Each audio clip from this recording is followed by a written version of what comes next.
with Walter Block, Ph.D. in economics and the professor on New Orleans. I don't know the name of the university itself. And Professor It's Block, you can. it's You can talk.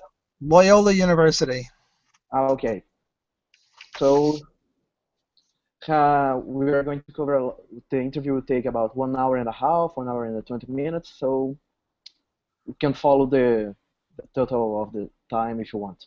So Professor Block is with you now. Yes. Hi. How are you? It's good to be with you.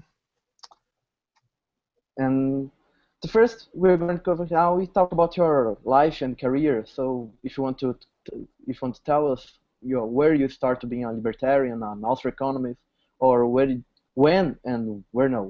did you uh, thought to be an economist and an Austrian economist?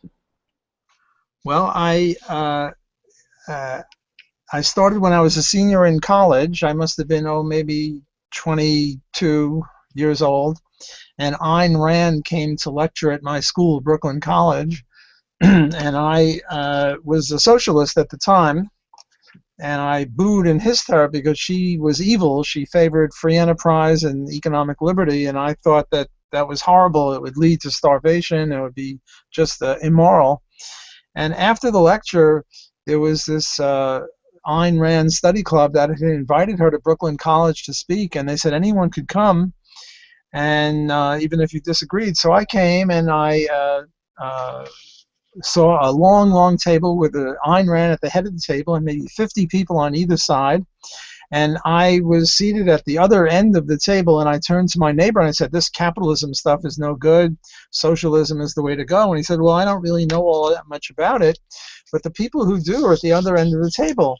So I went and I put my head in between Ayn Rand's head and Nathaniel Branden's head. He was her chief lieutenant at the time. And I said, there's somebody who wants to debate somebody on socialism versus capitalism. And I said, who is it? And I said, me. And at that time, I was maybe 22, and maybe Brandon was 35, and Rand was maybe 50 or 60, I'm not sure. And Brandon was very nice. He said, I'll come to the other end of the table and talk to you under two conditions. One, you read two books that I'll recommend to you, Atlas Shrugged by Ayn Rand and Economics in One Lesson by Henry Hazlitt.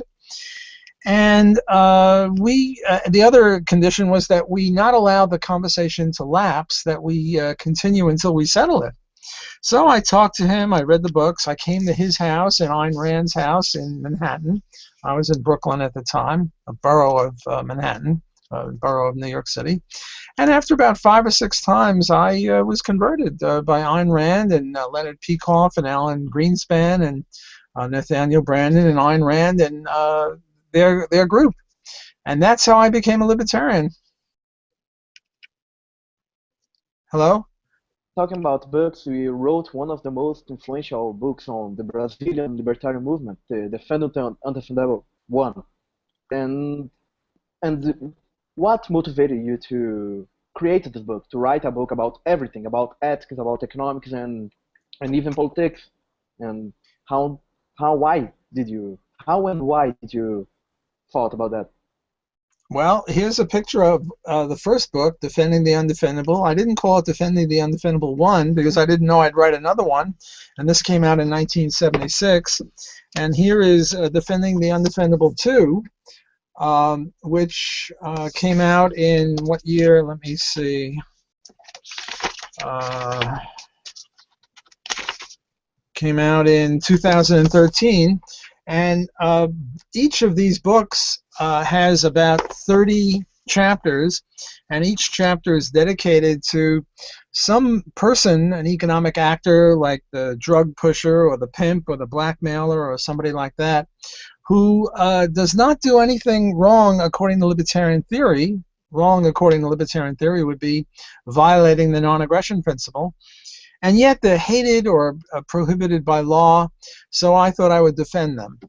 And how did I start writing this book? The reason I started writing this book is I was doing my PhD dissertation at Columbia University on rent control, and it started out interesting, but after a while, all it was statistics, regression equations, and it was sort of boring.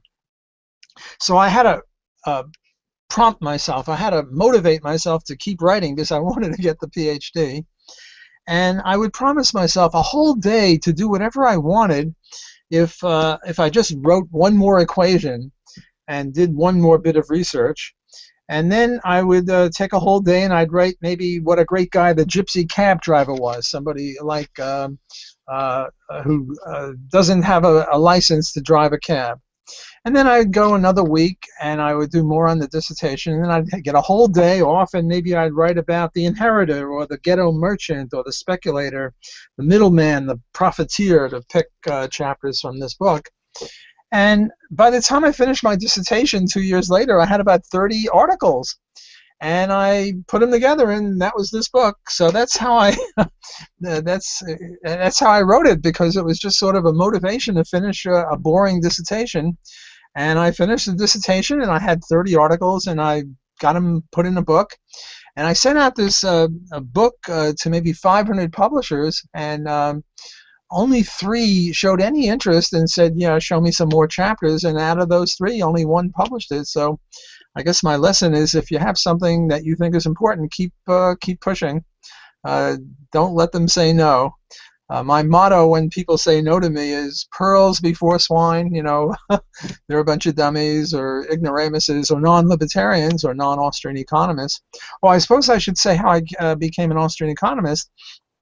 So far, I just said how I became a libertarian, which is very different than Austrian economics. And the way I became an Austrian economist is I met Murray Rothbard. Larry Moss was a student of mine at Columbia, a fellow student, and he heard me speak at class, and he said, you must meet Murray Rothbard. But at the time, I was sort of a limited government Ayn Rand kind of person, not an anarchist, and I didn't want to meet Murray because he was an anarchist. An anarchist is crazy. But finally, he and his roommate, Jerry Wallows, prevailed upon me to meet Murray. And Murray converted me to anarchism in about 5 minutes, using the stuff that Henry Hazlitt did, you know, about efficiency and profit and loss, and, you know, why can't, you know, the reason we have pretty good shirts, I'm wearing a shirt, is because if you don't make a good shirt, you go broke, you lose money, and the people who remain selling shirts are pretty good. So profit and loss weeds out inefficiency. And Murray just said, well, why couldn't this work for police and armies and courts? And in about 5-10 minutes, I was converted. Austrian economics took a lot longer because I had sort of a vested interest in Austrian economics. I just got my PhD in mainstream economics, and I wasn't that open, but I read Mises and Rothbard, Man, Economy, and State, and Human Action, and it took about a year or 2, and then I was an Austrian economist and a libertarian. And let me just say the difference between the two, because that's important.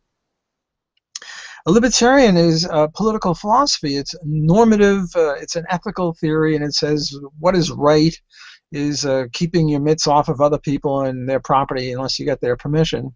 And what Austrian economics is very different. It's rather a branch of science, and it says that economics really isn't an empirical science. We don't test hypotheses, or we're not limited to testing hypotheses.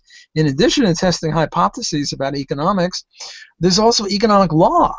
And the concept of economic law is very antithetical to mainstream economists or neoclassical economists. For example, we say that take my PhD dissertation, rent control.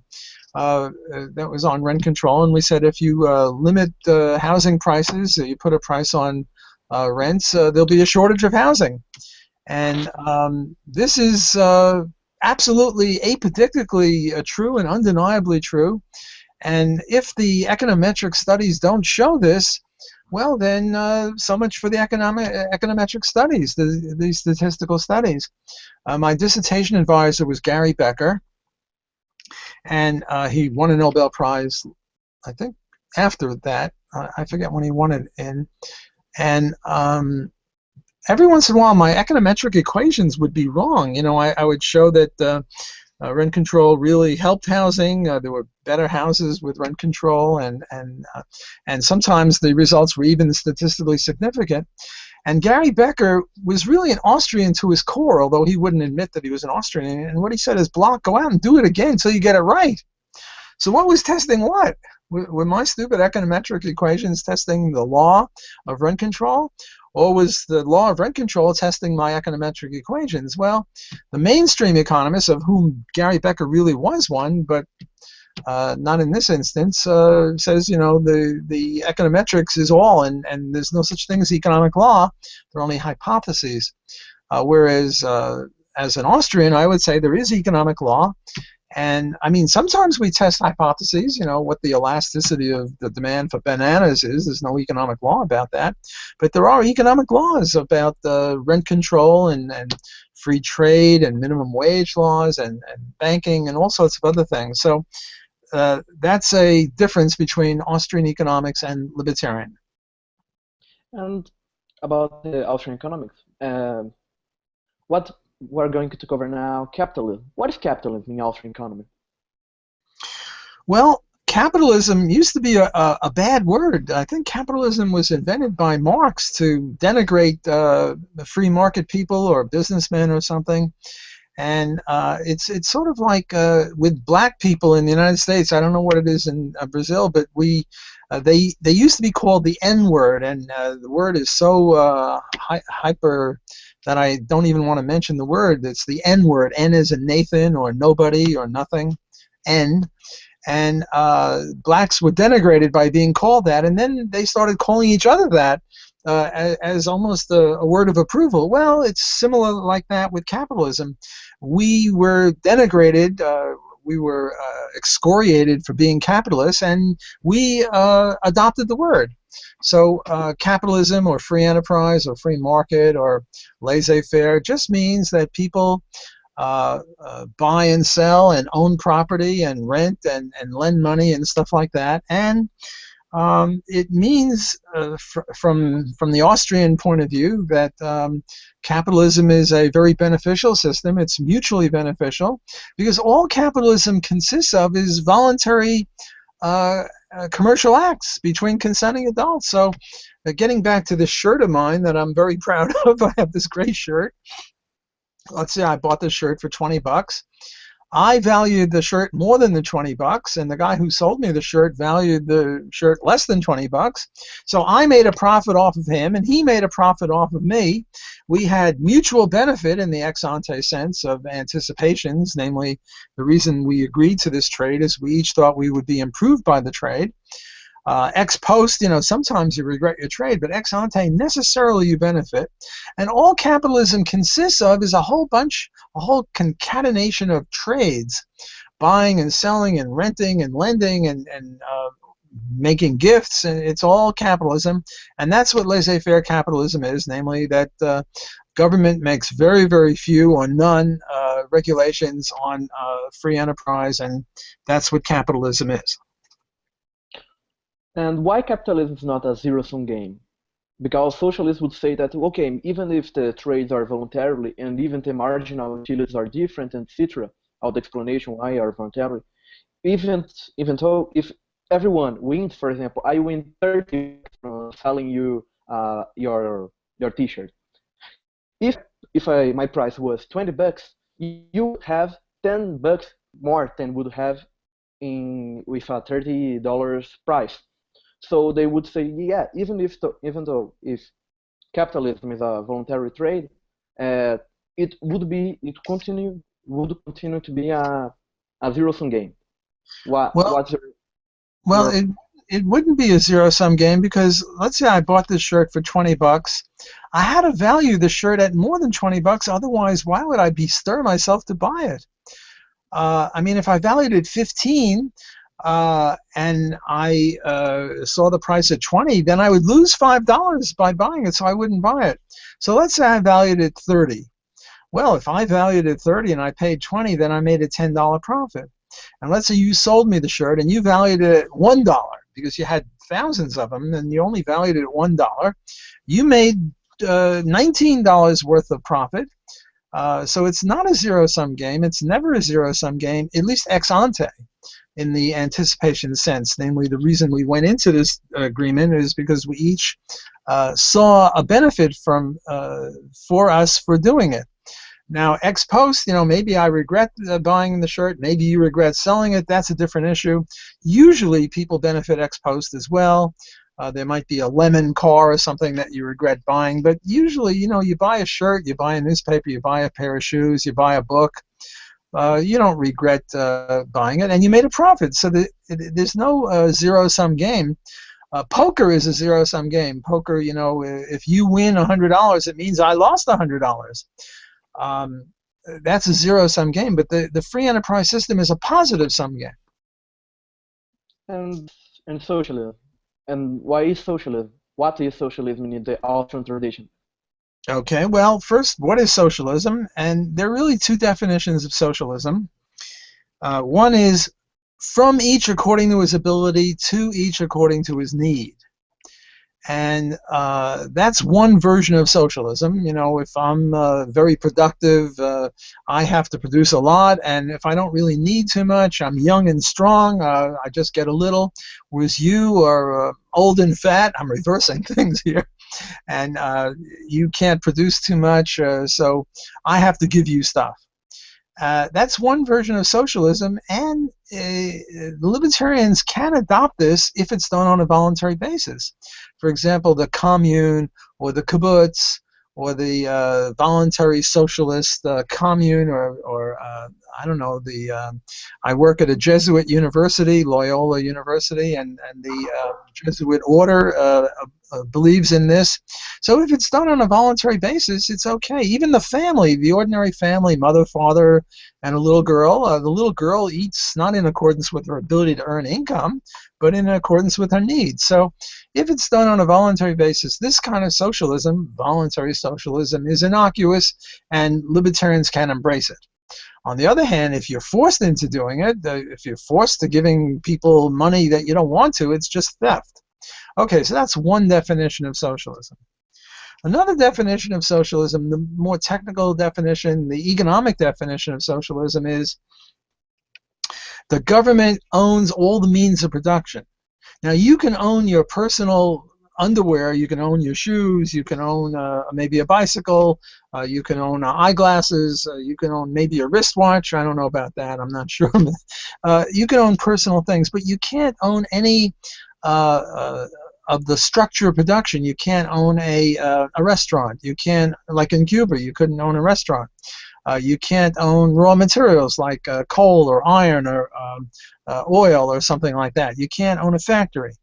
Only the government can own the means of production, as I've just defined. That's the technical economic definition of socialism. And this is obviously not voluntary. People are forced into it, and it's also very, very bad. It's immoral because it violates the libertarian code because people are forced into this against their will. And secondly, it's uneconomic. It's very inefficient. Now, we don't have any controlled experiments in economics, but we have an almost controlled experiment like East and West Germany, North and South Korea. North and South Korea and East and West Germany, before the advent of war, which broke them up, had the same people, the same language, the same culture, the same IQ, the same resources, pretty much, the same everything. And yet one went socialism and one went, well, sort of vaguely capitalism, free market a little bit, West Germany and South Korea. And in East Germany and in North Korea especially, they were practically starving. Whereas in South Korea and West Germany, they were engines of production and much more productive. And so that's, again, it's not a controlled experiment because the opposition can always say, well, it wasn't socialism, it was they didn't have the right leaders. Maybe the leaders of East Germany should have gone to North Korea, and the North Korean leaders should have gone to East Germany, and everything would be good. Nonsense, as Mises and Rothbard and Hayek have proven, that if you don't have prices, you can't have any rational economic planning. And if you don't have markets, you can't have prices. I mean, if the government owns all the steel, then nobody buys and sells steel in the country, and you don't have a price of steel. And you don't know whether it's better to make railroad tracks out of steel or platinum. Now, maybe platinum is better, but platinum has a much higher price, and you wouldn't want to waste platinum on on railroad rails, but they have no way of knowing anything. They have no way of planning. They can't plan their way out of a paper bag. It's just an irrational system, as Mises and Rothbard have proven, and Hayek made a contribution with regard to information flows are bollocksed up, are non-existent when you don't have prices. Now you might ask, well, how come then the Soviet Union lasted from 1917 when it started until about 1991 when it fell apart? According to theory, they would have no rational economy, and the answer is, well, they did have prices. They had Western prices. They could look at the Sears Roebuck catalog. They could go to the Chicago Mercantile Exchange. They can go to the New York Stock Exchange and look at prices of various things. But imagine, well, we don't have to imagine, because the from 1917 to 1921 or 22, you had pure communism, and even the leaders of the Soviet Union gave up on it. And in 1921 or 22, they adopted the NEP, the New Economic Plan, which allowed the use of Western prices. But imagine if they stuck to their guns and didn't allow prices, or imagine if the whole world was socialist. You'd have mass starvation. You get back to a hand-to-mouth existence. You know, many people would die. I'm talking 80–90% of the world's population or more if we had pure socialism. So socialism is not only an evil from a libertarian point of view, but it's an abomination or an inefficiency from an economic point of view. Not just an Austrian point of view. Even neoclassicists well, especially Austrians, but even neoclassicists see the flaws in socialism.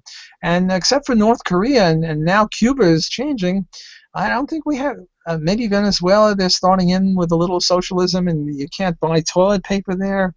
You get, you know, really economic craziness when you have socialist activities like in Venezuela and North Korea, or even in the United States, where we have a little bit of socialism, but happily not as much as those places. And you told about the economic calculation debate, and many people don't know what is calculation debate. What is the problem of economic calculation and the debate itself? Well, I sort of mentioned a little bit about that. The economic calculation debate is the debate over whether you can have rational planning. And without prices, I was saying you really can't. Let me give you another example. Should we build a road through the mountain, a straight road through the mountain, which will cost a lot of money because you have to drill through the mountain to make a road very straight? Or should you make the road around the mountain, which would be very much cheaper, except that it would cost everybody an extra 10 or 15 minutes for, you know, hundreds of years? How do you make such a calculation? The only way you can make a calculation like that is if you have prices and interest rates, so that you can compare money in the present and money in the future, and you can compare what the costs are, costs of time, of wasting people's time. Take another one, another issue from environmental economics. Some of our friends on the left want to have, what do you call it, windmills, because they don't like oil and gas and coal, so they want to have windmills. But the windmills kill birds, and they love birds also. And yet we don't have any prices for birds, and we don't have prices. Well, we have prices for energy, but they're heavily subsidized, so you really don't have an exact price. So even they have this quandary. They don't know whether, if they're rational, they can't tell whether we should have windmills or not, because there's no way to calculate the value of birds, because birds aren't private. So these are all part of the economic calculation debate. Economic calculation means adding up all the costs, adding up all the benefits, and seeing if it's rational to do it. But if you can't add things, I mean, you can't add apples and oranges. You have to add the value of the apples and the oranges. And if you don't have prices of apples and oranges, you can't add them. And therefore, you can't calculate whether it's worthwhile putting in an orchard to grow apples and oranges. And let me see here. Your opinion, because we have the response about let me see here. Oscar Lange. Oscar Lange gave a reply on Mises' argument about economic calculation. What's your opinion about Oscar Lange counter-argument? Well, Oscar Lange was a neoclassical economist and also a socialist. And he said that the calculation debate could be solved, if we had better computers or something like that. But I think that he really misses the point. He was assuming, perfect competition, which we have difficulties with perfect competition. Austrians don't believe in that. So I don't think that Lange was very sensible on this. I am much more of a Mises and Hayek fan. You also ask, the controversy between Hayek and Mises, and I think Hayek made a contribution.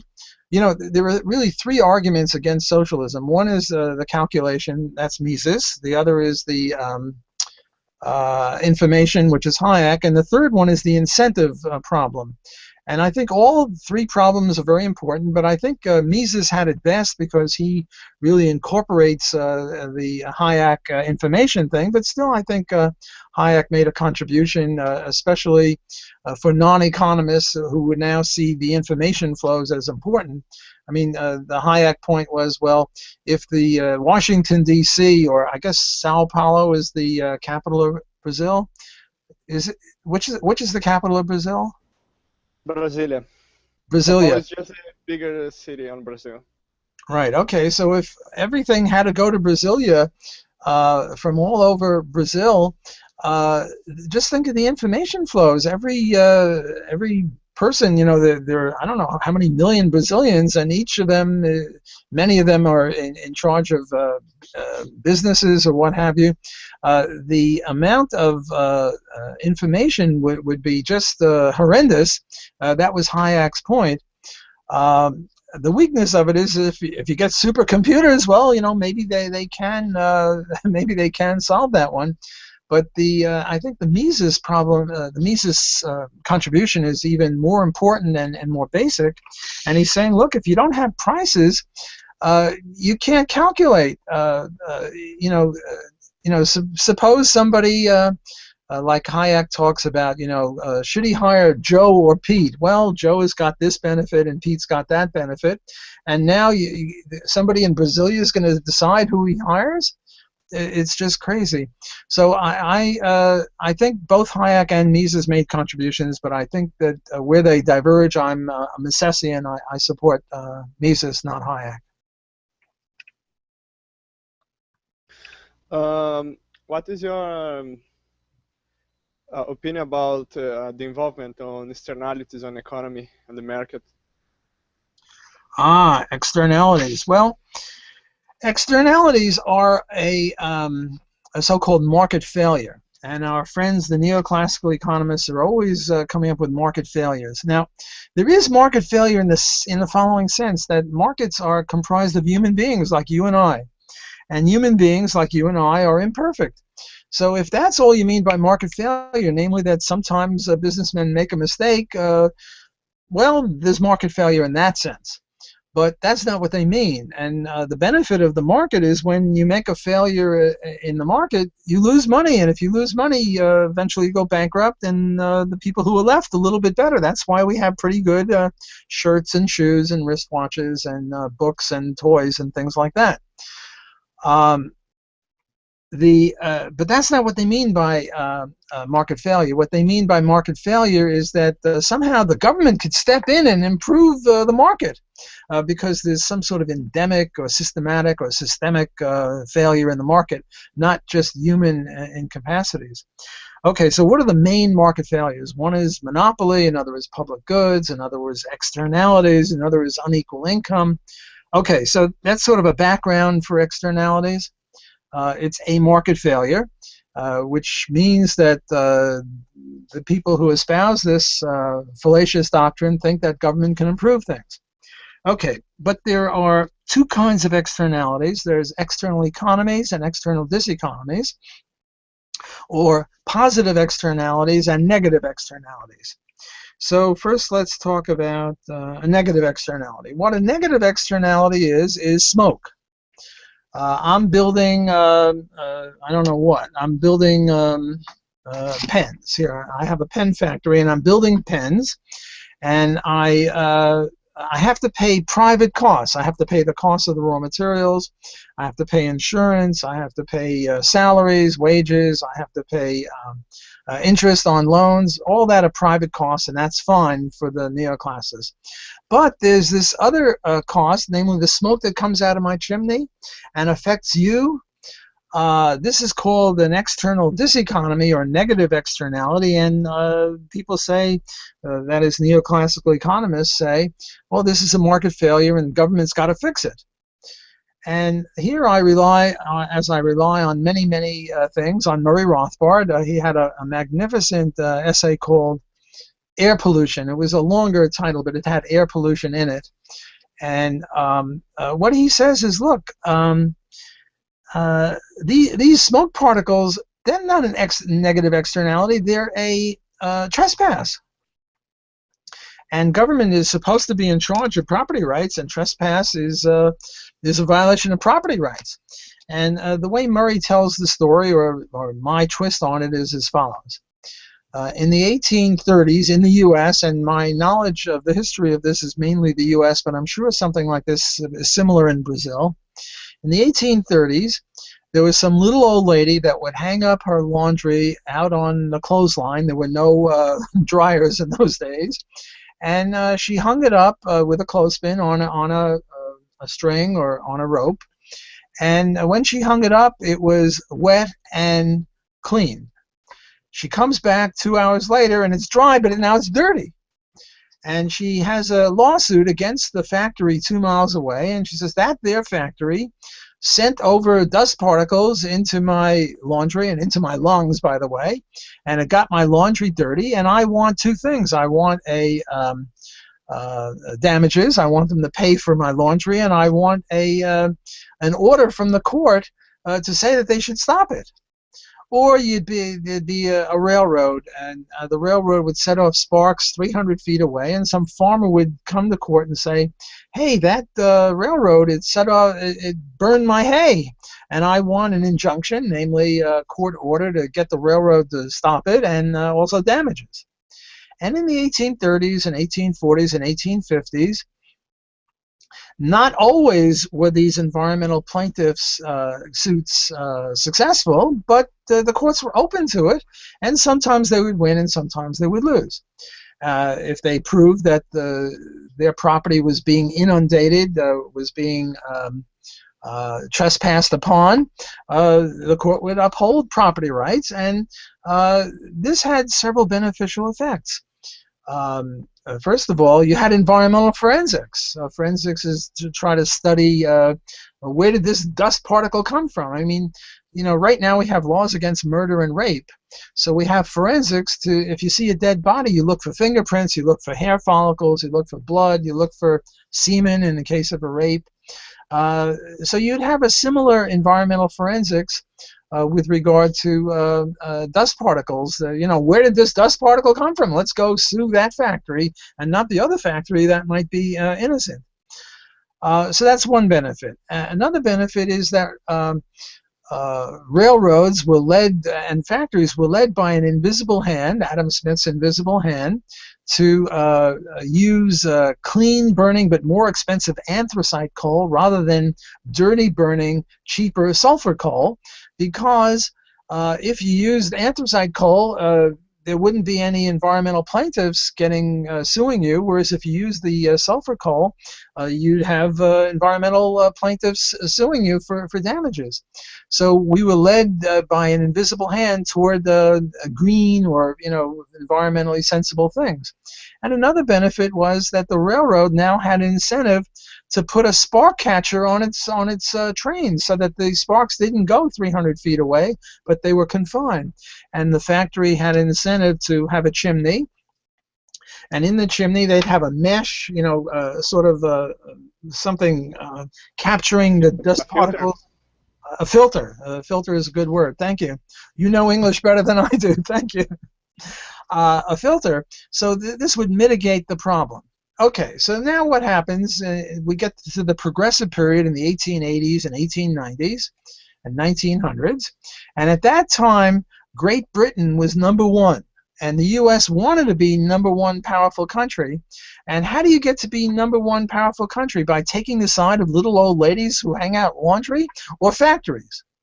How do you get battleships? How do you get tanks? How do you get airplanes? I guess airplanes were just starting to come in at that time.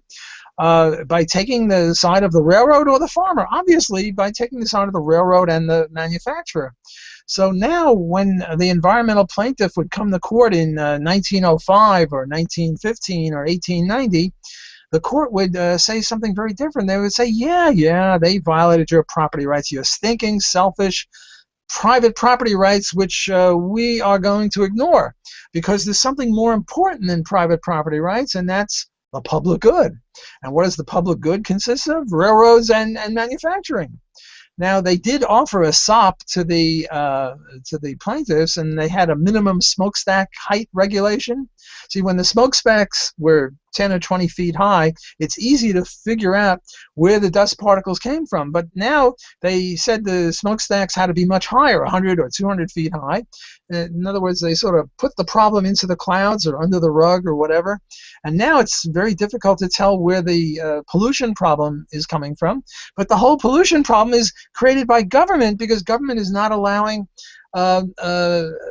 the protection of private property rights. It sets itself up as a protector of property rights, but it doesn't really protect property rights.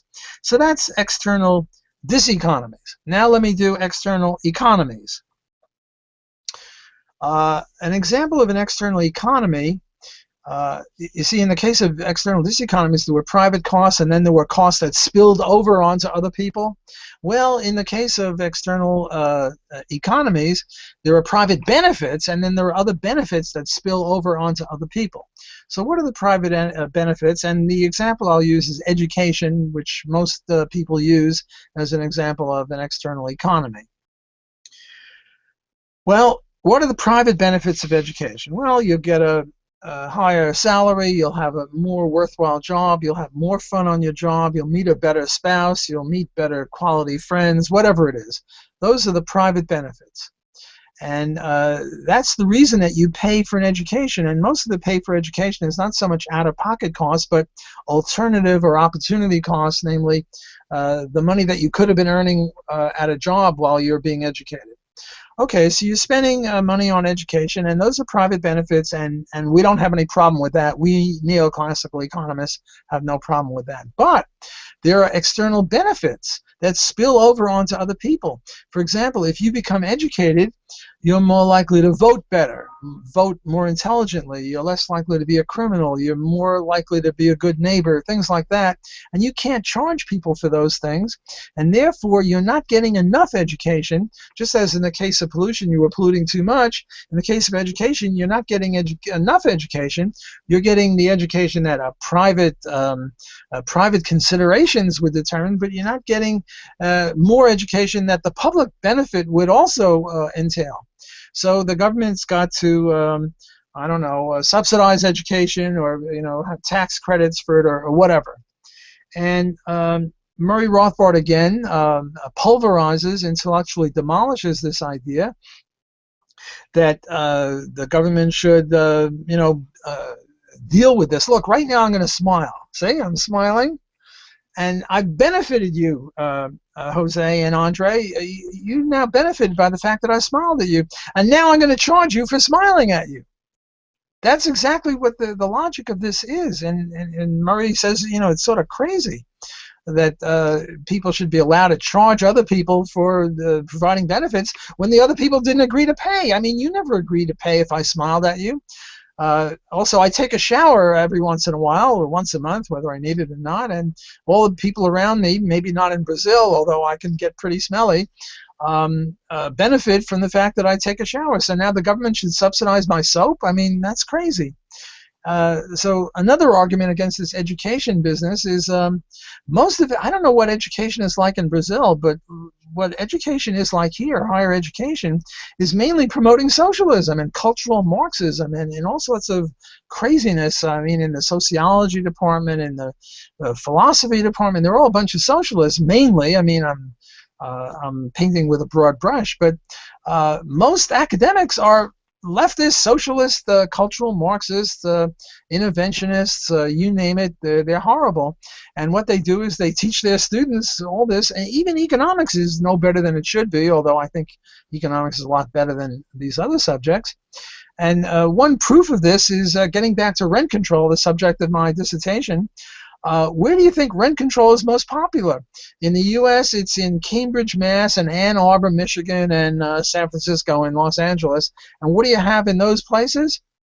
Education. A lot of universities. Namely, they're being miseducated. So instead of being an external economy, a benefit, it might be an external cost. Maybe we should tax education. But the Austrian point is that if I can undermine the necessity that it's a benefit and call it a cost, well, now we bring in subjectivism. You know, one man's meat is another man's poison. So the whole thing sort of falls apart. So I've now covered externalities, positive and negative, and I think both of them are highly problematic and don't hold any water and not logically consistent. Here in Brazil, we have two. Here in Brazil, our schools and universities are full of leftism and Marxism too. Here we have, but even private schools, not only public schools. We have here the Cultural and Education Ministry. They enforce a leftist agenda over the schools, and even private universities too. Have Brazil have the mainstream philosophy and thinking is socialist, and most of people, for example, in right, to call themselves rightists. They defend the agendas of the left, even though they don't know they are defending the same agendas. They are defending the same thing as Marxists. So the point you made about education in the United States applies totally here to Brazil. I think even greater, even more. And I think it's a global point, maybe. Yeah, maybe a global point. You told about, for example, externalities, and you disserted about a lot.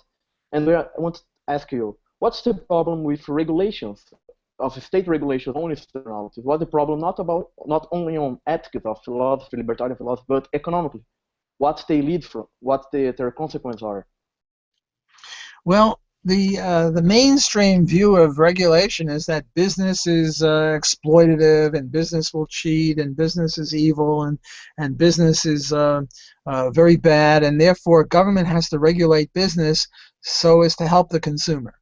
And you get things like the Pure Food and Drug Administration in the United States. Again, my knowledge of Brazil is weak, but I assume that it's similar in Brazil, that they regulate prices, they regulate antitrust, they won't allow mergers. Uber now with the taxi cab drivers, Uber is a new way of having taxi cab drivers, and the government bureaus won't allow taxi cab driver, Uber to compete against taxi cab drivers. You get all sorts of minimum wage, rent control, all sorts of regulations that are predicated on the fact that the government is a good guy and business is bad, and government will regulate business so as to help the consumer. That's the mainstream view. That's the view of Hollywood. That's the view of most journalists, most professors, and it's all wrong. The second view is a view of Stigler. George Stigler was an economist at the University of Chicago, and what he had is this thing called capture theory. And what Stigler said is, yes, this story is a legitimate story, that before we had railroad regulation, the railroads were exploiting the people, and before we had the meat inspection acts, the meat packers were exploiting, and before we had Food and Drug Administration, the pharmaceutical companies were exploiting, and this is very, very bad. And we have a concentration of business, so we need antitrust to break up large, successful businesses. And what he said then is, so that is correct. That's how it started. However, during the process of regulation, the businessmen captured the government. How does this work? Well, it's sort of like a revolving door.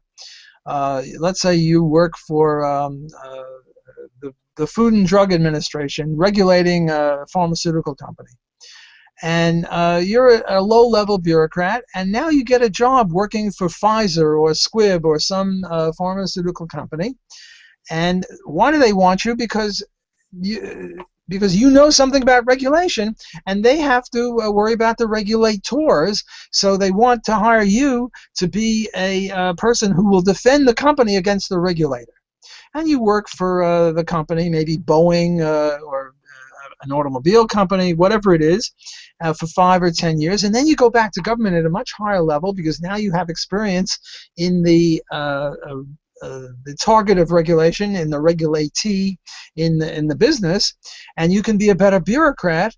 So now you work for the regulator, and then what you're hoping, and you don't make that much money as a bureaucrat, but you're hoping to become a vice president of a company, and you know, you have to regulate nicely, namely, you have to regulate in such a way that you don't harm the business too much. So this is the capture theory, that because people switch back and forth between the regulator and the regulatee, they see the side of business and they don't regulate as harshly as they should. Now, the third view on this, which I think is a much better view, and Mises and Rothbard and the Mises Institute people, I'm associated with the Mises Institute as well as with Loyola University, and also a guy named Gabriel Kolko, K-O-L-K-O, who wrote The Triumph of Conservatism and Railroads and Regulation. He was a Marxist. There's an interesting story about him. I can get into it if we have time. But what the what do you call it? The revisionist historians say on this issue is that no, there was never any situation where government was regulating business to help the consumer. That was all nonsense. Yeah, there's some sort of capture, but they've already been captured from the outset. For example, according to Kolko, the reason we had meat inspection acts is because the meat packers were losing market share to upstart companies, and the upstart companies were much smaller but much more efficient, and they were taking market share away from the big boys. And there was nothing the big boys could do to stop this competition, except they hatched on this ingenious idea. The ingenious idea is, let's have meat inspection acts, and we'll staff the meat inspection bureau with our people. And also what we're going to do is require all sorts of paperwork, and we have economies of scale in filling out paperwork because we're big and we're gigantic and we have a bunch of lawyers and a bunch of accountants. We can fill out the paperwork, and we'll throw paperwork at the industry, which will hurt us a little bit, but will hurt our small competitors much, much more, and that's the way we can undermine our competitors. So this was sort of an ingenious idea on the part of big business to attack small business, sort of like Uber and the taxi cab drivers. There was this case when you're dead, you get buried in a coffin, and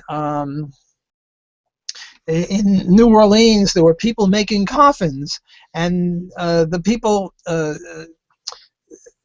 and there was a competing group, a bunch of brothers or fathers or some sort of religious order was making coffins, and the mainstream coffin people were saying, no, don't allow them to make coffins. And you know, the usual argument is because it'll hurt the public, but I mean, you know, how much can you hurt a dead body? And finally they overcame that one.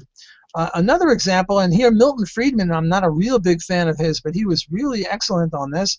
And he says the same thing with the licensing doctors.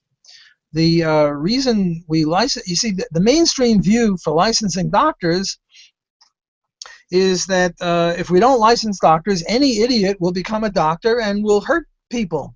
Like you or I will become a doctor. We know nothing about medicine, and we'll start dispensing medicine, and we'll hurt people.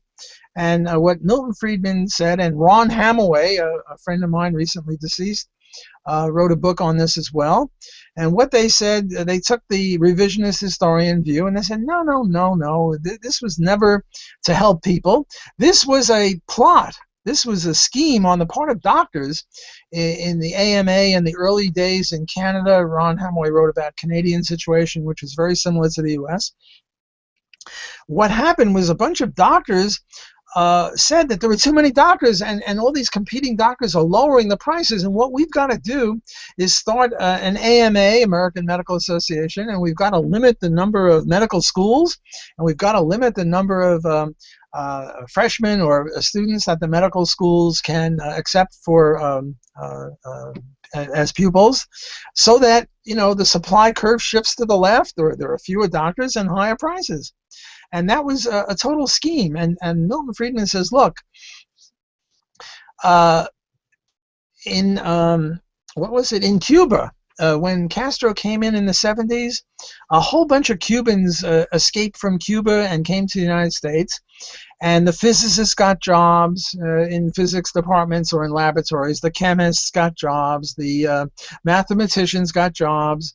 Everybody, all the intellectuals from Cuba who left to escape Castro got jobs, with one exception, namely doctors. Because they required the medical exam. First of all, they required a medical exam of the Cuban doctors, who were among the best doctors in the world at the time. And they made them take the exam in English. And the Cubans weren't good enough in English. And the same thing happened in Viennese doctors, Jewish doctors in Vienna, Austria, in the 30s to escape Hitler. A lot of people, a lot of Jewish intellectuals came over, and the economists got jobs, and the physicists and the chemists, and everybody else got a job except the Jewish doctors. And the Jewish doctors at the time were among the best in the world, and they couldn't get jobs because they couldn't pass the exam in English. Now you might think, well, yeah, you have to know English, because if I come into to a doctor and I say my elbow hurts, and he starts looking at my knee, well, that's no good. But the answer is obvious. First of all, there are unconscious patients, and for an unconscious patient, you don't need language. And second of all, there are translators. And third of all, there are people who speak the same language. Namely, the Cuban doctors could have taken care of Hispanic people in the United States. The Jewish doctors could have taken care of fellow Jews, but they wouldn't allow them to become doctors. And it's not so much capture theory. It's just at the outset that business tries to have regulation in order to stop competition. Ayn Rand was very good on this. I'm not a big fan of Ayn Rand, although I have a soft spot for her because she converted me to this. But what she said is, America's most persecuted minority businessmen. Well, not large businessmen. A lot of large businessmen are fascists. They're going to government to help them get rid of competition. Ayn Rand sort of saw this because some of her businessmen were heroes. Those are the ones who struck, and then the others were really bad businessmen. So I think she saw that clearly. So to make a long story short, I'm sorry to go on so long, but the Austro-libertarian view of regulation is that regulation is not to help the poor borrower or the poor consumer or the poor worker or the poor anybody. It's to help large businesses, and certainly all these bailouts too big to fail are a case in point.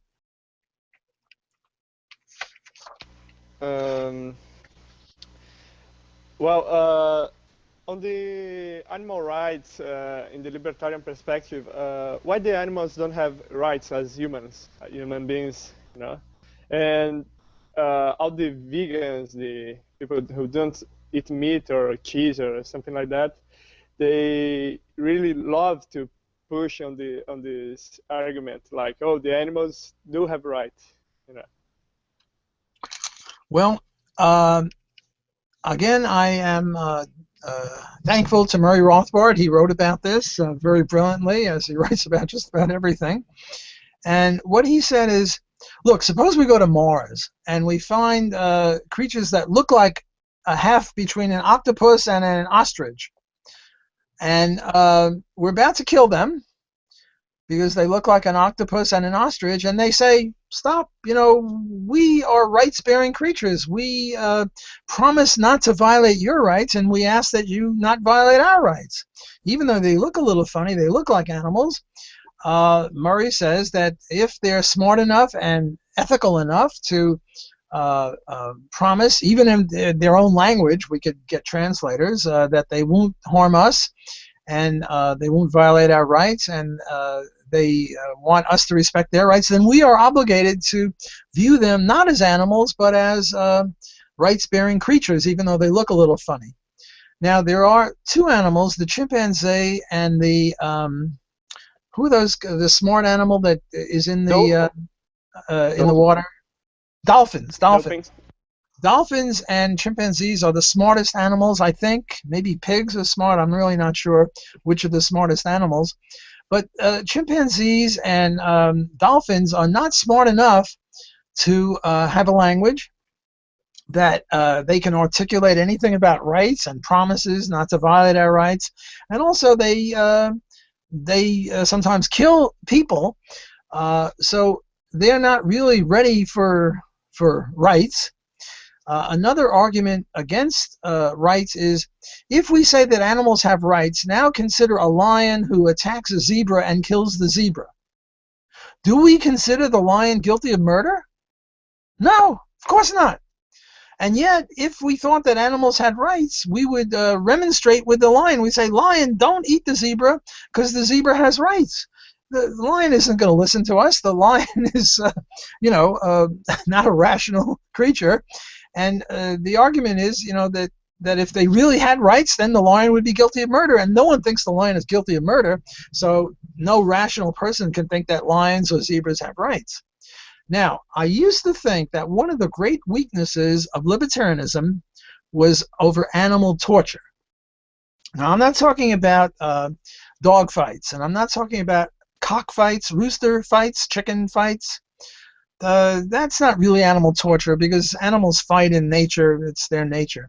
I'm talking about, burning a cat, or, sticking a knife in a dog, or, a really vicious kind of thing.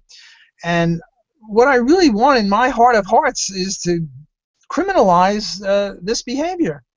But libertarianism doesn't allow us to, because libertarianism says that it's only human beings who have rights, and dogs don't have rights. And yet, so we can't do this, and yet I want to do it in my heart of hearts. I'm not happy with just boycotting animal torturers, which I think is the only thing that we can do as pure libertarians. So I used to think that this was a great weakness in libertarianism, because my gut instinct wanted me to have very, very severe penalties for animal torturers, because I think torturing anyone is despicable, but torturing a helpless animal maybe is worse. I don't want to get into whether it's worse to torture a human being or an animal. I just want to say it's really vicious to torture an animal. And yet the libertarian theory does not allow us to make a penalty of this. There are laws against animal cruelty, but I don't think they're compatible with libertarianism. So I used to think this is a great weakness, perhaps the only weakness of libertarianism. And then I got into this debate between the thick and the thin libertarians.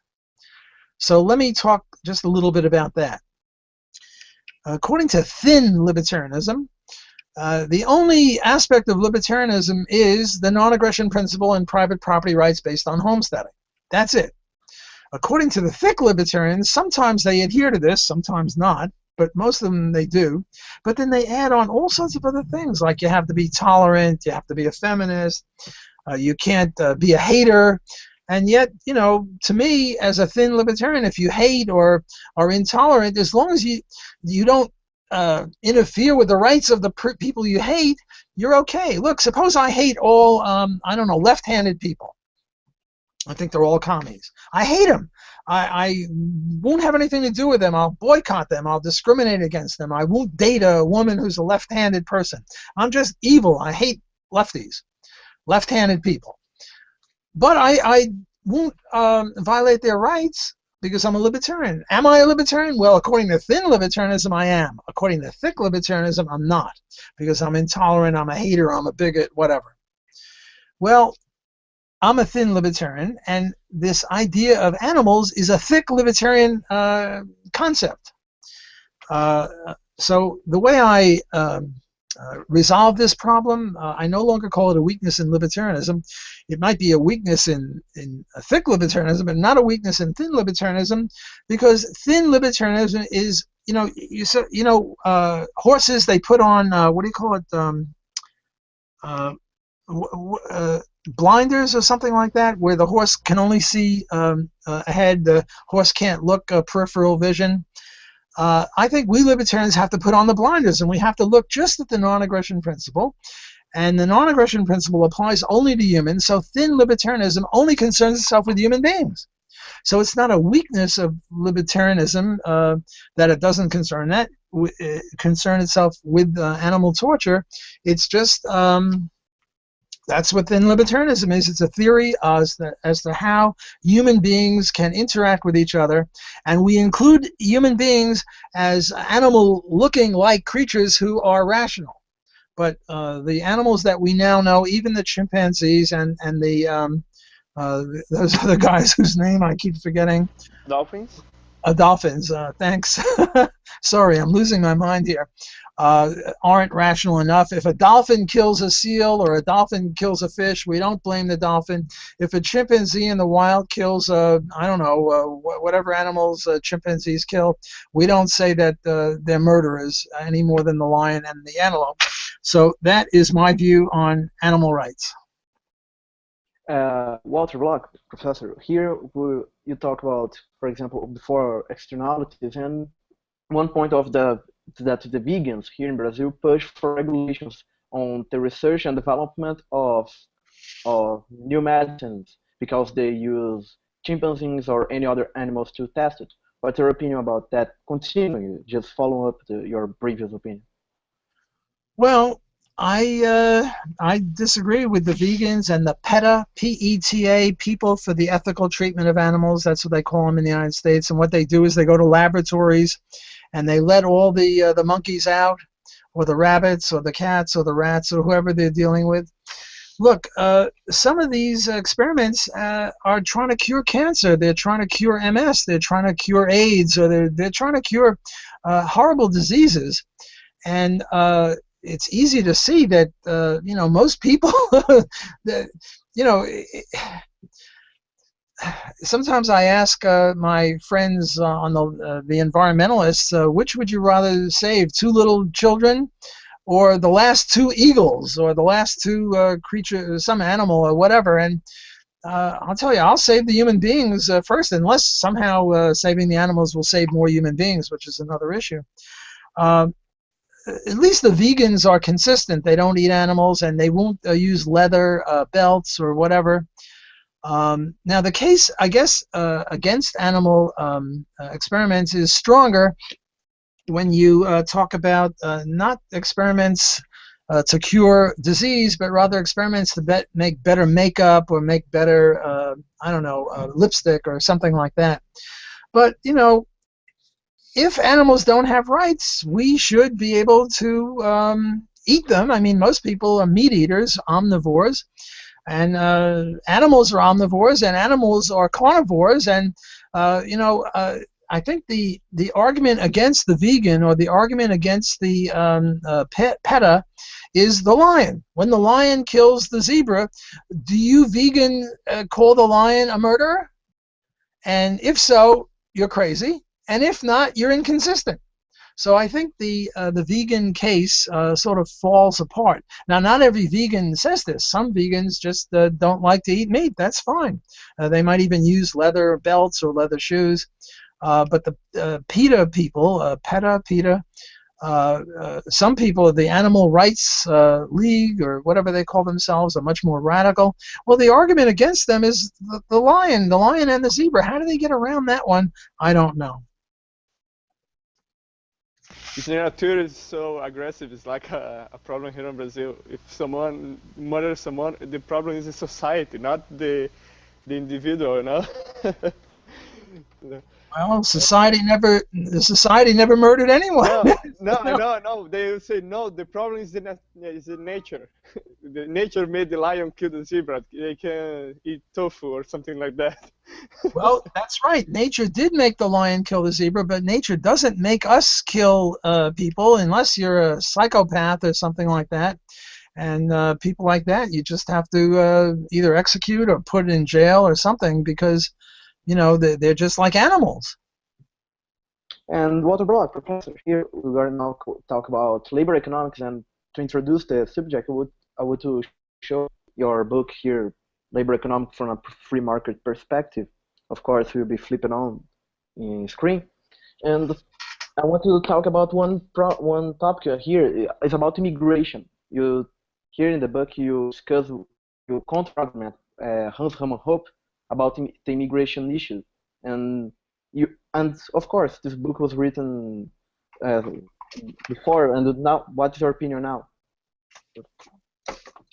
I'm trying to find my copy of my book. I can't find it. Crazy. It's around here somewhere. Oh wait, I can find it. Here it is.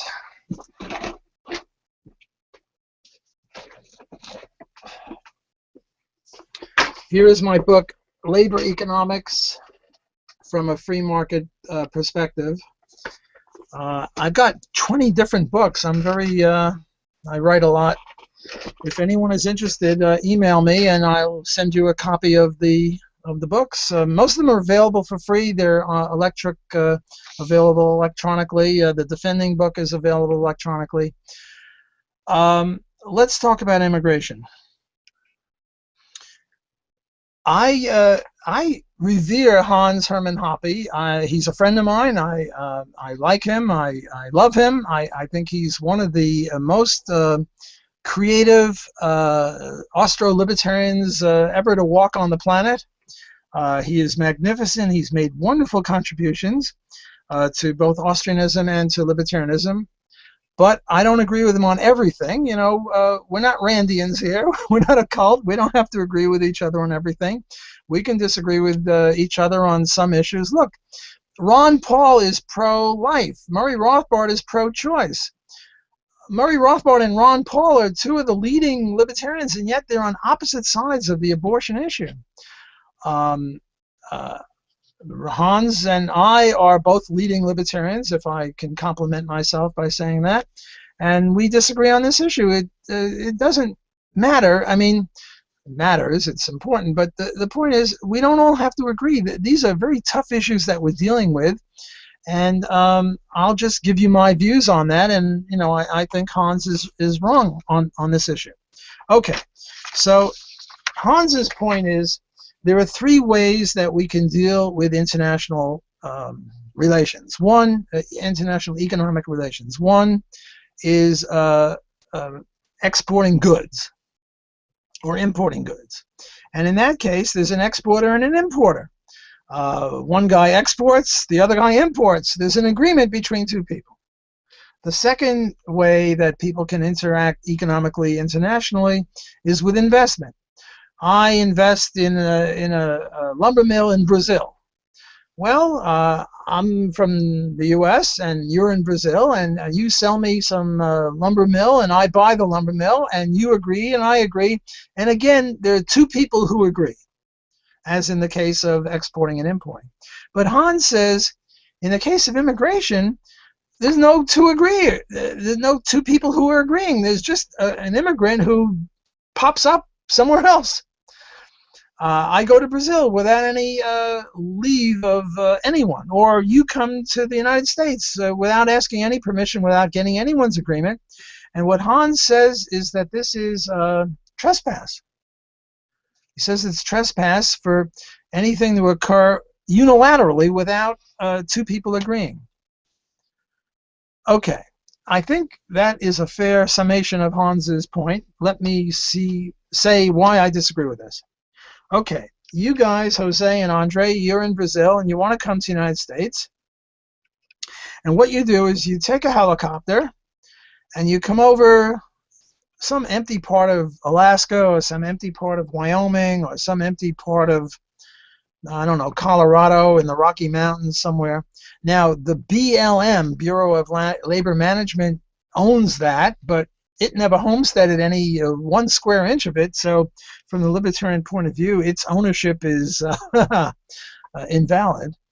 And so the two of you get out of your helicopter, and now you're in the middle of Wyoming, Montana, somewhere like that, and you start putting in a crop and, you know, I don't know, building a house or whatever it is you're doing. Did you commit a crime?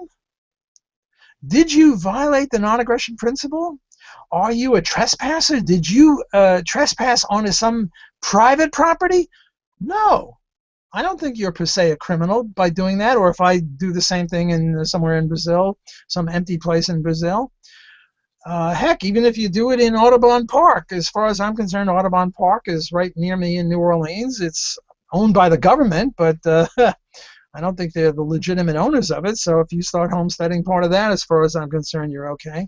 But to take an easier case, you know, an empty part of Montana. There's this guy Cliven Bundy who got into trouble in Nevada with some people because he said some racist thing, or it was supposedly racist. I don't know. He was having his cattle graze on BLM land, and as far as I'm concerned, his family has been grazing that land for years. He's the rightful owner of it, not the BLM. The BLM isn't the rightful owner of anything. As an anarchist, I don't believe in government, and therefore any government property is invalid property. So my argument against Hans is that the U.S. taxpayer doesn't own every square inch of the United States, because the U.S. taxpayer or the government or anybody didn't homestead it. And Hans has made more contributions to homesteading theory than any living person. I mean, my three favorite people on homesteading are John Locke, Murray Rothbard, and Hans Hoppe. And yet I can't see how Hans can say that every square inch of the United States has been homesteaded. And if it hasn't been homesteaded, well then you're not committing a crime if you come from Korea or Brazil or Mars or wherever. Those guys that look like an ostrich and an octopus, if they start homesteading in Montana, God bless them. Okay, but now the question comes, and here Hans makes an obviously good point. You know, we have people who come to this country, United States, and they're not acculturated to the country. They keep their own mores, they keep their own folkways, they keep their own laws, they keep their own culture, their own ways of doing things. They don't become integrated in any way they don't want to. And the so-called yellow menace. Now, suppose a billion Chinese, or 100 million, I don't know, 500 million Chinese or Indians come to the U.S. Won't they overrun us? This is the argument for the people who say the Mexican border has to be tightened up because Mexicans, South Americans, and Central Americans are coming up through Mexico and getting into Arizona and California and Texas and places like that, New Mexico. And we got to stop them, because if they come in here, they'll inundate us. And you know, if you get just millions of people or billions of people, I mean, the U.S. has only got 300 million people. So if you got a billion Indians or a billion Chinese and a billion Indians coming here, they'll take over the country, and we won't have much of a country. Okay, I see the point. There is some argument there. And my solution is, if you don't like that, homestead every inch of the United States. If you don't want people coming here, let's privatize. You know, in my email, you and I have been emailing each other in order to set up this debate. My aphorism at the bottom of every email I send out is, if it moves, privatize it. If it doesn't move, privatize it. Everything either moves or doesn't move, so privatize everything. Yeah. My latest book is how we should privatize oceans, rivers, and lakes. Well, forget about that for the moment. Just privatize all the land. If you're afraid of the menace from India or China or Mexico or wherever it is, get rid of all government land. Get rid of the Audubon Park, privatize it. Privatize all the roads. My previous book was on why we should privatize roads, streets, and highways and sidewalks. Privatize every square inch, and now Hans is right. Now anyone who comes without any buyer leave, without any agreement from anybody, is a trespasser. So that would be my solution to the problem, and that's why I think Hans is wrong on this, with great respect. We enter in the labor economics now about exchange trade between people and immigration, and it's famous in almost all parts of the world about the Marxist exploitation theory. And it says that capitalists exploits the workers, and the profit comes from the exploited, and the income tends to concentrate itself in a small elite, and etc. Creates the famous logo about some of the Occupy Wall Street, that the 1%, etc., etc. And and many of the supporters, many of these that support this theory of exploitation, they support minimum wages. And I ask you if you could explain more precisely what's the exploitation theory, and of course the refutation made by Bombayeric and Nissen, etc., and what is the consequence of the minimum wage? Okay, two questions. One is exploitation, the other is minimum wage. Let me do both. First of all, exploitation is all based on the labor theory of value. Labor theory of value says that things have value in proportion to how much labor went into them. So a Cadillac is worth a lot because a lot of labor went into a Cadillac, and a Volkswagen isn't worth as much because less labor went into the Volkswagen. Not only labor putting the car together, but labor making the steel, labor making the rubber. All the labor that went into a Cadillac is worth more than all the labor went into the Volkswagen. That's why the Cadillac is worth more than the Volkswagen. And the Volkswagen is worth more than my wristwatch, because a lot more labor went into a Volkswagen than went into my wristwatch, and a lot more labor went into the wristwatch than went into this pen. That's why the wristwatch is worth more than the pen. So labor is the sole creator of wealth, and yet labor only gets 75% of the GDP.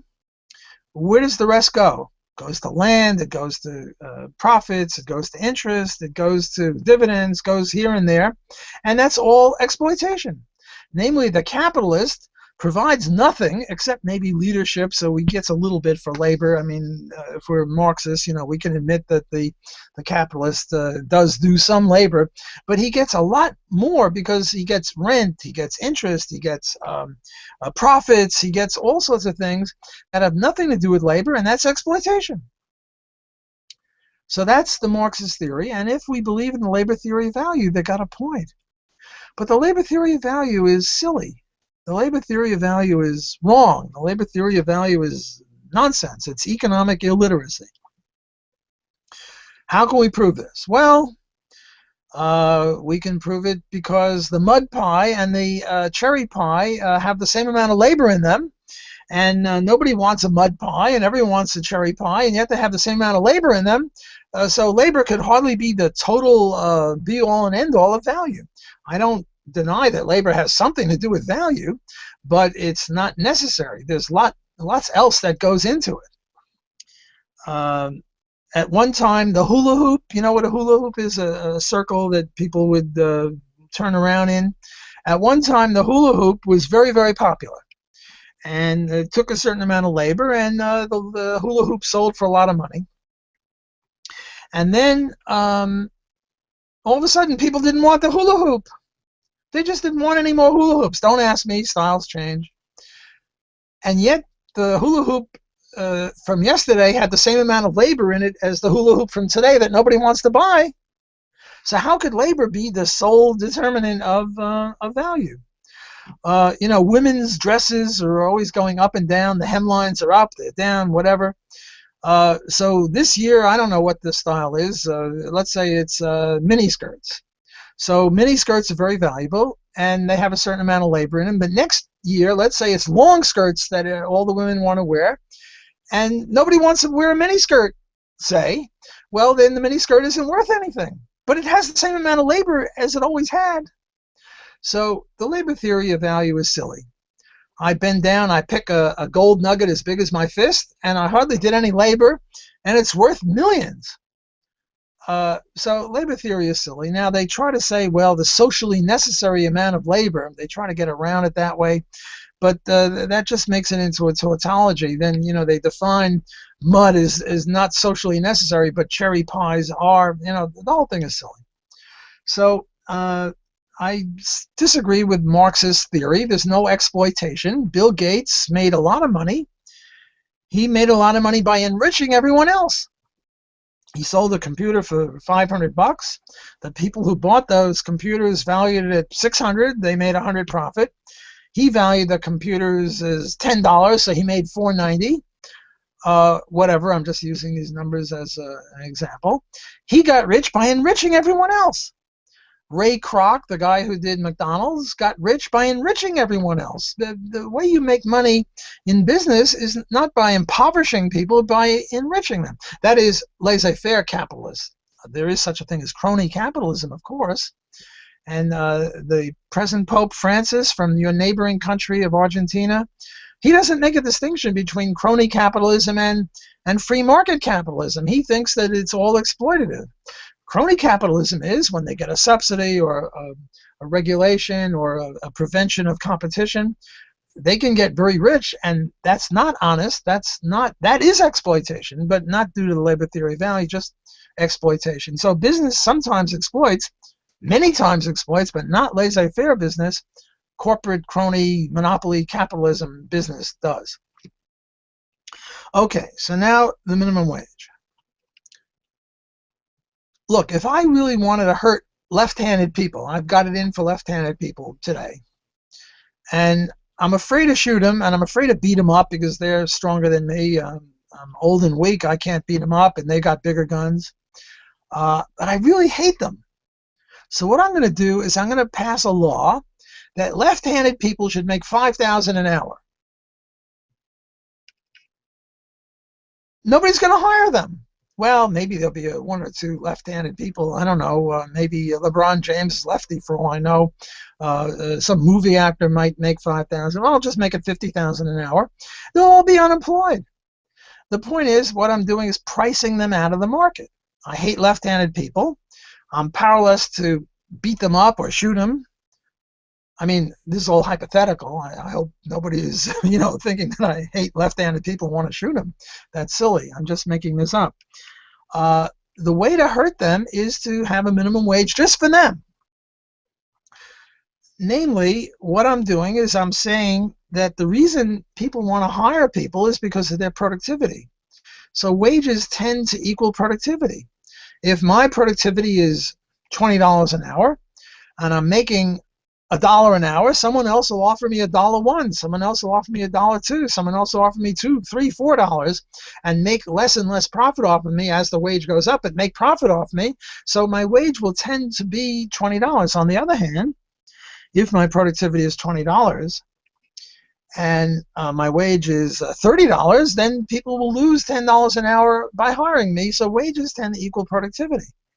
So we have a minimum wage. There's some socialist lady out in Seattle that is she's on the city council of Seattle, and she's raised the minimum wage from, I don't know, 10 to 15 an hour, something like that, or 8 to 15.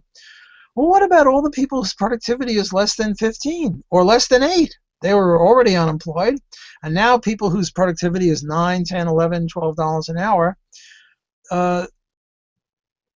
they have to be paid $15.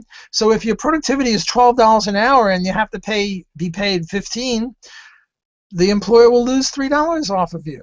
And if he loses $3 off of you, he's going to go broke if he does that once too often, and you're going to have no job at all. So the minimum wage law is not a law that undergirds wages and raises wages higher and higher.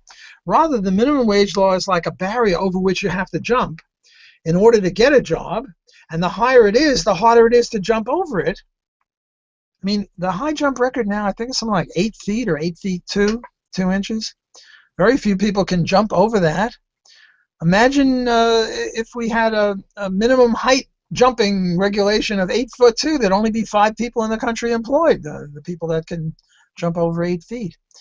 If we had a minimum wage of $35,000 an hour, nobody'd be employed. We'd all be unemployed.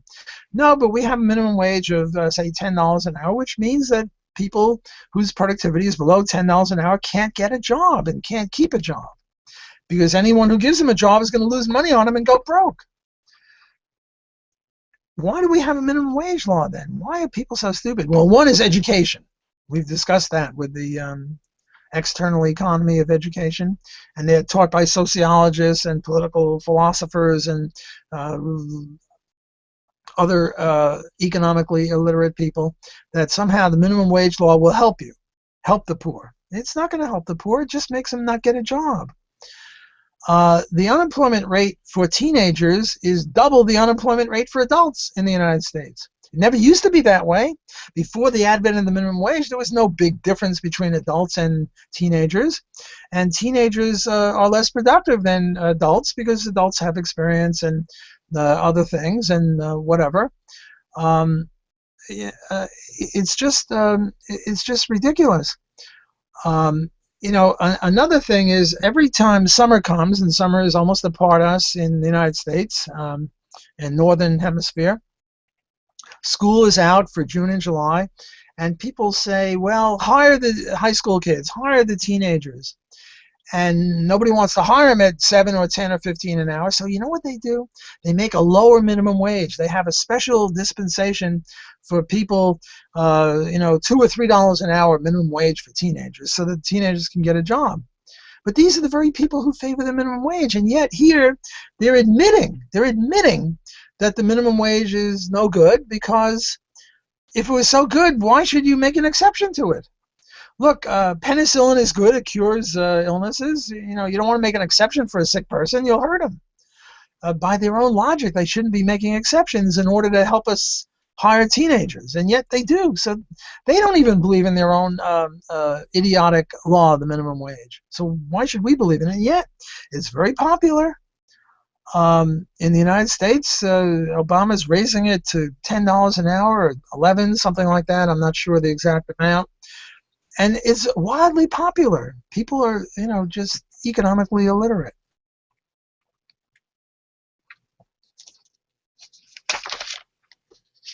And so here we have to, for example, you studied about the minimum wage argument that productivity is the maximum point that the wage can go. But some would counter-argument that, okay, but if we pay more for the workers, then they will have more money that will consume more and increase the marginal productivity. So the minimum wage wouldn't hurt the less productive workers of the society. And what's the counter-argument against that counter-argument? Good. That's a good counter-argument. The counter-argument against it is that if it were true, we wouldn't need a minimum wage. The employer would raise wages. The argument is not so much that they'll be better consumers, it's that they're starving now and they're really unproductive because they don't have enough food. We raise the wage and now they have more food, now they're more productive. Well, if that were true, we wouldn't need a minimum wage. Employers would do it out of their own self-interest. So that doesn't prove the minimum wage law is good. It's part of this idea that minimum wage undergirds wages, and the higher you raise it, the more wages are. It's just silly. Look, in every other area, we all admit that demand curves slope downward. If I double the price of corn, will you have more corn or less corn? Obviously less corn. You'll have peas instead. If I double the price of beer, you'll have more wine. If I double the price of wine, you'll have more beer.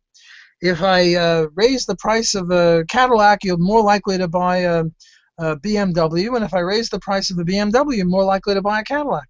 In every other area, everyone knows that the higher the price, the less you want. But not in this case. Not in the case of wages, that if we raise the wage, people who want fewer workers, they will. I remember when I was a kid, I drove into a filling station to get gasoline, and I was attacked by 5 people. One would put gas in the car, one would check the oil, one would check the tire pressure, one would wash the windows, one would do something else, I'm not sure what. Where did all those jobs go? Where did those beginning jobs, the bottom of the economic employment ladder, go? They went because of the minimum wage. If we didn't have a minimum wage, then we wouldn't have so much self-service and so much automation. We have automation. I remember when I was a kid, elevators. You go into an elevator and there's somebody standing there. He wasn't a pervert. He was the elevator operator. And you go in there, and he says, what floor would you like to go to? And you say 15, and he says, okay, and he does his little thing. And then he opens the door and says, wait, I can do it a little better, and it gets a little closer. He never got it exactly, but get it really close to the 15th floor, and says, watch your step.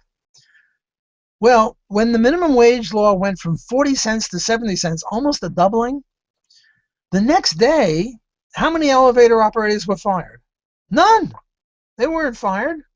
But after a month or two, the first automatic elevator came in, and after a year or two, more and more came in, and now the automation took over the elevators. Now, eventually the automation would have come in anyway, but at that time, it was much more sensible, instead of spending a lot of money with high-tech workers working on automatic elevators, to let the low-tech people do it. Now, when they start raising the minimum wage, we're going to have a lot of self-serve at the McDonald's. No longer will people come and you'll go to McDonald's, and no one is going to say, do you want fries with that? What you'll do is you'll press a button for fries or for a Coke or a burger, this kind of burger, or chicken, whatever. There's going to be more and more automation, and overinvestment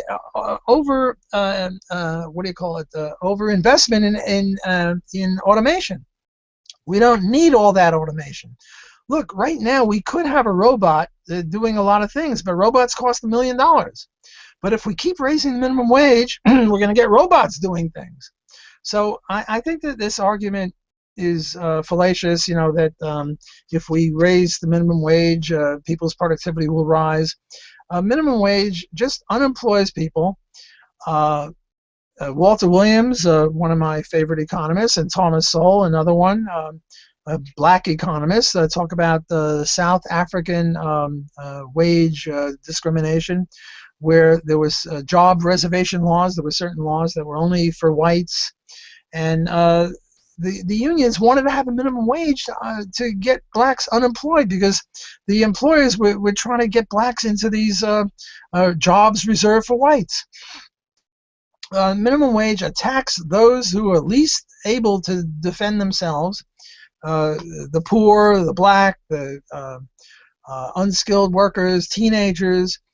They can't speak for themselves, as well as other groups, and everybody favors it. It's just horrible. I had a full head of hair, and look at me now. I've been pulling my hair out because of the minimum wage law. Just kidding, just kidding.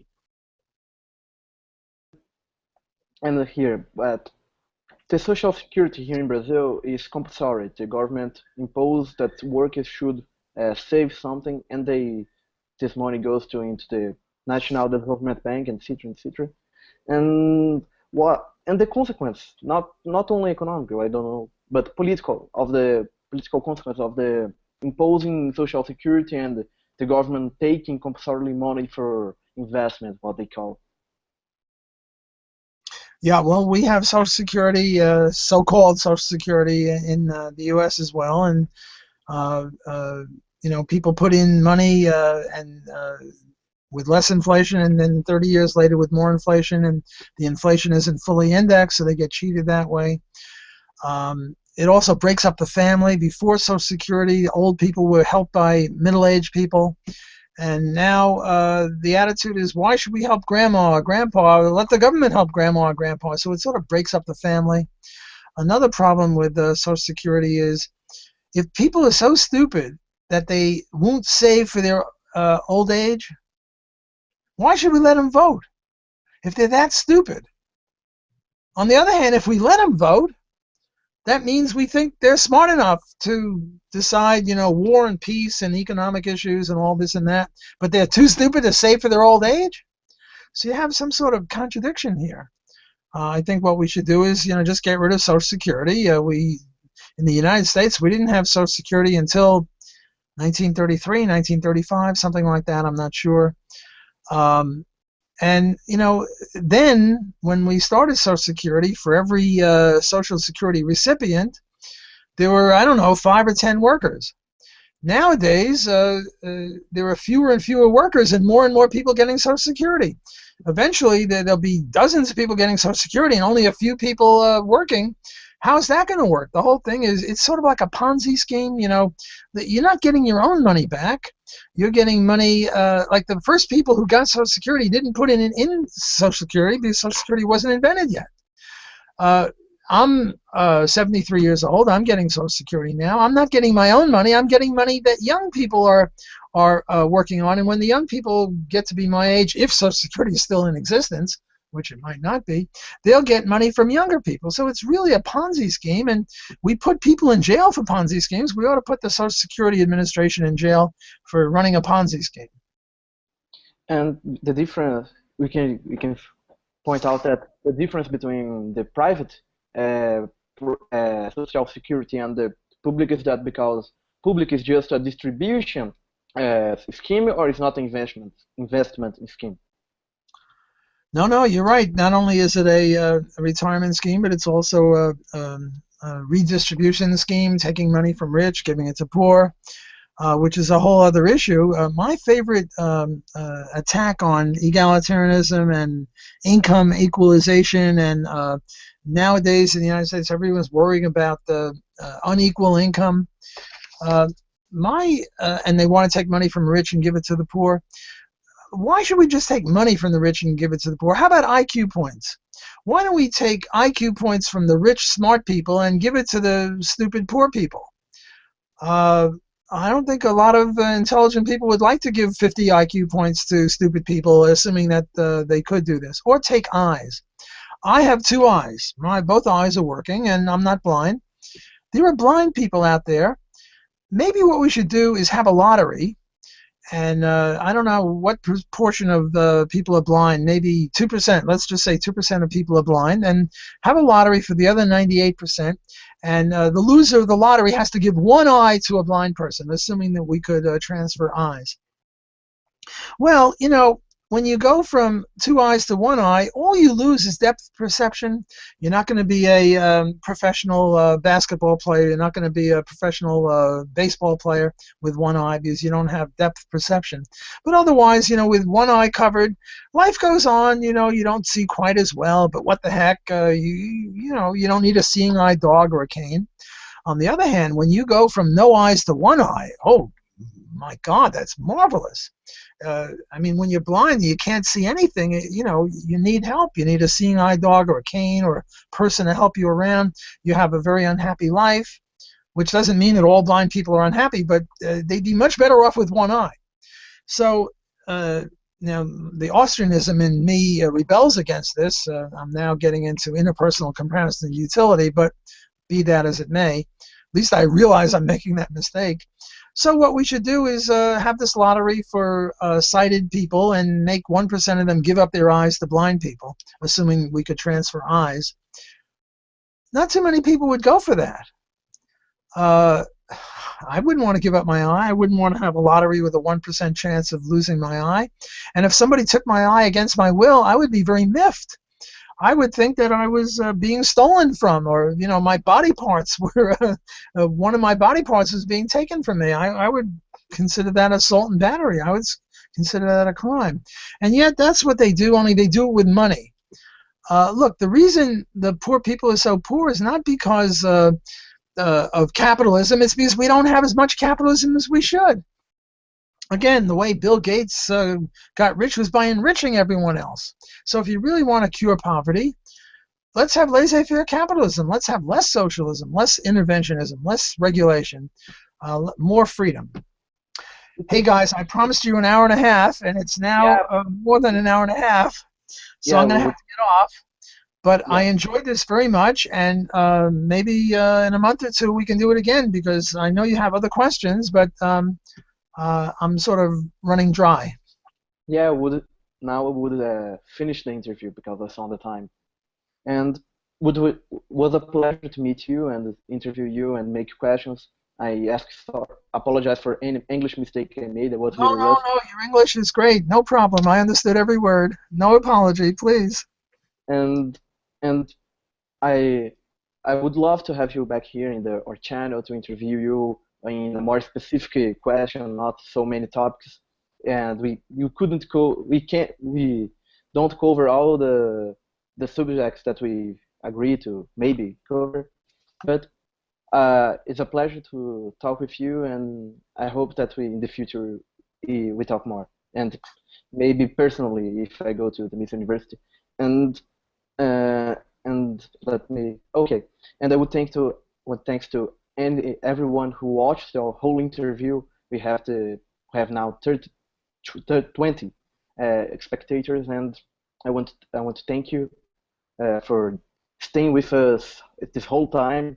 We had more in the start of the interview, but now have only 20. And thank you, Professor Block. Thank you, Andrea, for staying here for any case of my internet goes down. And bye. Till next time.